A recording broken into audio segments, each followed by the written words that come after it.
ان دنوں میں سب سے بڑی بات یہ ہے کہ لاکھوں کی تعداد میں حجاج کرام جمع ہوتے ہیں اور عرفہ کے میدان میں منا کی وادی میں پہنچتے ہیں، بس 2 کپڑے پہنے ہوئے، ایک لنگی اور ایک چادر، گویا کہ وہ کفن ملبوس لباس پہنے ہوئے اللہ رب العزت کی محبت میں وہاں پہ نعرے لگاتے ہیں، لبیک اللہم لبیک لبیک لا شریک لک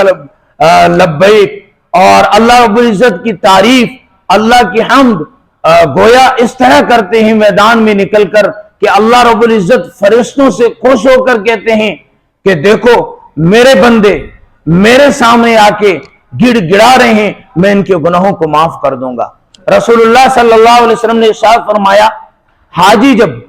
حج کو مکمل کر دیتا ہے تو اللہ رب العزت اس طرح اس کو گناہوں سے پاک صاف کر دیتے ہیں، وہ دن تھا جس دن اس کی ماں نے اس کو جنا تھا، یعنی بالکل اسے اللہ رب العزت گناہوں سے پاک صاف کر دیتے ہیں۔ اور شیطان اس دن روتا ہے، کیوں؟ کہ اس نے پوری زندگی محنت کی کہ انسانوں کو گناہوں کی طرف دھکیلے، لیکن اس دن آ کے اللہ کے حضور میں جمع ہوئے اور اللہ رب العزت بندوں کو معاف فرما دیتے ہیں۔ علماء نے لکھا کہ اس دن حجاج کرام تو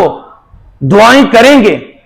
وہ تو اللہ سے مانگتے ہیں، ہم اپنے مقام پہ رہتے ہوئے ہم بھی اللہ رب العزت سے مانگیں، اللہ رب العزت سے بخشش مانگیں، اللہ رب العزت سے عافیت اور مہربانی مانگیں کہ اللہ ہمارے ساتھ عافیت اور مہربانی کا معاملہ فرما۔ اور یہ دن ان کے بعد